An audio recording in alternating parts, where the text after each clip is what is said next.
Hello, I'm Joshua. And I'm Mary. Welcome to From the Heart. Orlando is widely known for its tourist spots and attractions, but many people don't know about its thriving arts community. We're happy to introduce to you talented artists and passionate leaders whose ideas are shaping our arts community. How do they create and why? How will Orlando benefit from a growing arts presence? On each episode, we'll meet guests who are influential leaders and artists who are truly making a difference. From the Heart.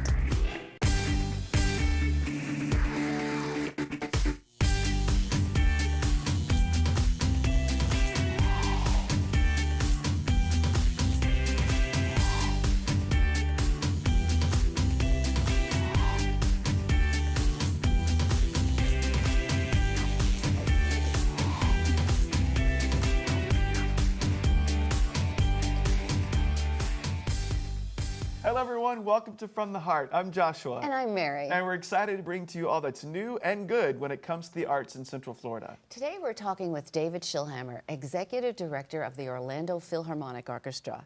We're looking forward to learning more about the Orlando Philharmonic and what led David to his fascinating work. Welcome, David. Well, thank you very much, both of you. It's great to be here to talk about my favorite subject, the Orlando Philharmonic Orchestra. So thank you for the opportunity. Fantastic. And that's my first question. Tell us what's new.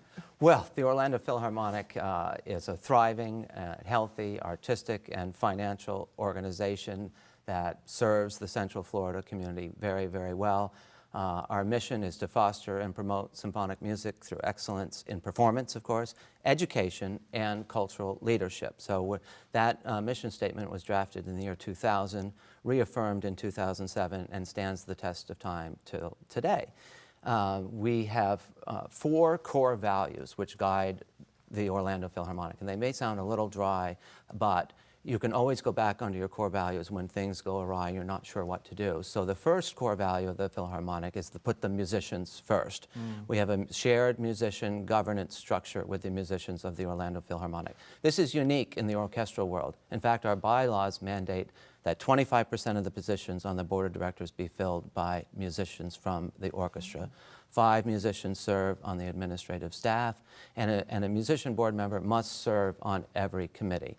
Usually in the American orchestra industry, there's either 0, 1, maybe 3 musicians on the board, often non-voting, and we include the musicians at every level. In fact, we have a musician who serves on the executive committee, so they are involved in all the decision-making, and that's what makes the Orlando Philharmonic the healthy, cultural, artistic organization, because musicians are respected at every level. How many musicians are there? Well, there are 45 what we call nucleus musicians who are first call for the Orlando Philharmonic, but we have some 350 musicians on our sub and extra roster from which we draw, and any one of them can run and can be nominated and run to be on the board and to serve as the conduit between the orchestra and the board, and then conversely between the board and the orchestra.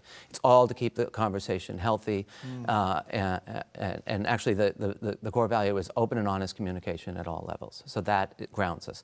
The second one is even drier, but maintain financial accountability to ensure the organization in perpetuity, and that means we balance our budget. Deficits are not allowed. It's a balanced budget amendment. We will come this June 30th. We will balance the budget for 22 consecutive years for every year of our existence.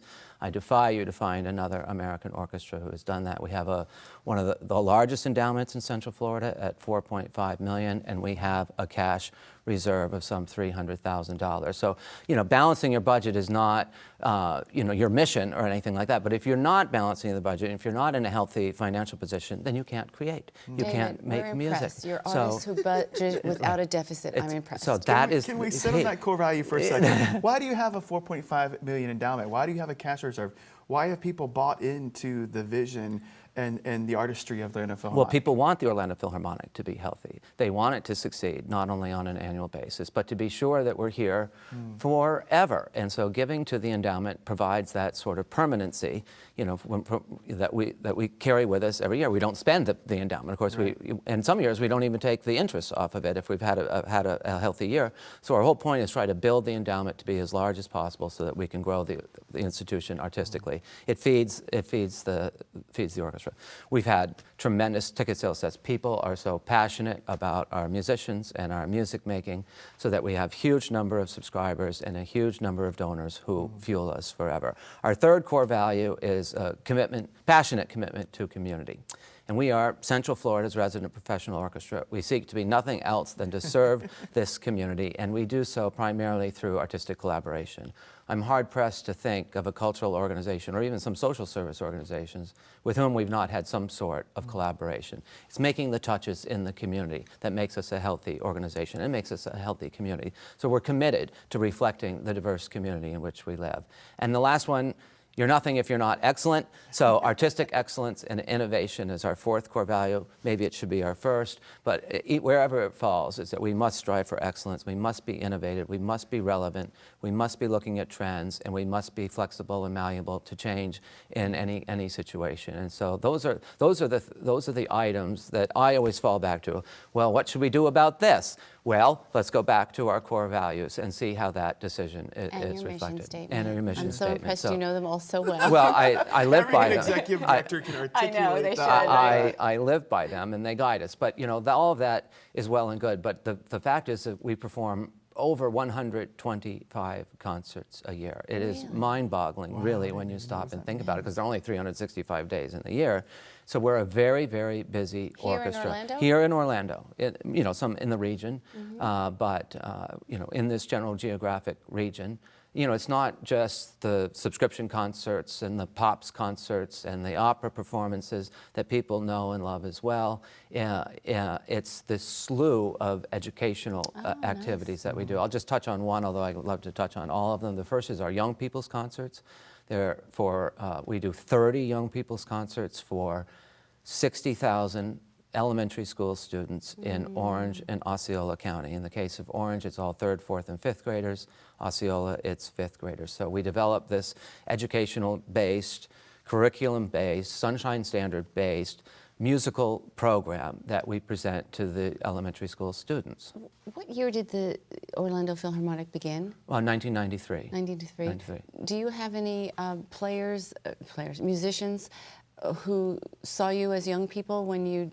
Oh, I hear it all the time out in the community. I don't care where I am. People, for the predecessor organization, I mean, even Davis Gaines walks up to me and said, you know, I got my start at a young people's concert. Wow. People Great. always So say, cool. so we know that they're meaningful and impactful, and that they serve a purpose, not only musically, but, you know, cross-curricularly.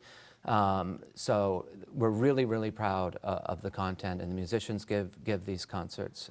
I have a question to ask you. We don't have as much time as I would love for this segment, but for our viewers out there who might have children and they're thinking of starting them on an instrument, what are some of the benefits that young ones get when they pick up an instrument and start to learn? Well, music defined my whole brain. It defined my whole brain chemistry. Music determined who I was. That and learning a language, French in my case, both of those activities gave me the freedom to express myself. I learned, up until 5th grade, I couldn't even speak in public, believe it or not. I couldn't even raise my hand in class. It was just a traumatic experience. But through the study of music and through the study of languages, I developed a greater sense of imagination, a greater sense of connectivity, and I was able to grow. My whole brain literally grew while I was doing those things. And I didn't realize it at the time, but I look back now and realize that those were the elements that changed my life. What instrument? I was a bassoonist, believe it or not. I thought maybe French horn, because you did French. And... No, just the bassoon. Just the bassoon was my instrument. So that's why I'm so passionate about music education, because I didn't have young people's concerts when I was 3rd, 4th, and 5th grader. I wish I had.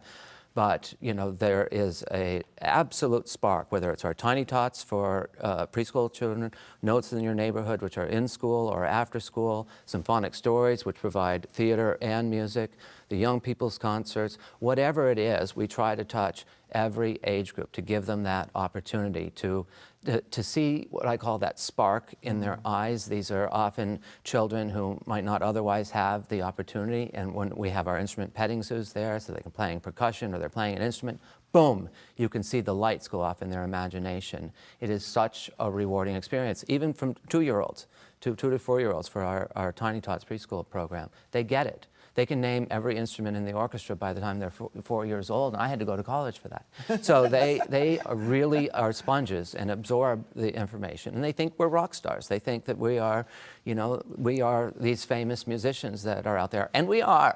And so it just takes a child out of the mouths of babes, so to speak. So it is education that fuels us all throughout our activities. We even have an adult music education class because we found a lot of our subscribers and patrons, while they love the music, they didn't understand the terminology, they didn't understand the formats of the pieces. What is ABA, what is a concerto, what is a symphony, they just wanted to dig deeper and know more, and we were happy to provide it because it brings them closer to the music and to the organization. So we have 100 people who sign up for our adult music education class every year, and they are excited and they learn. So we try to touch everybody along the way. Amazing. And we have been so touched by this too.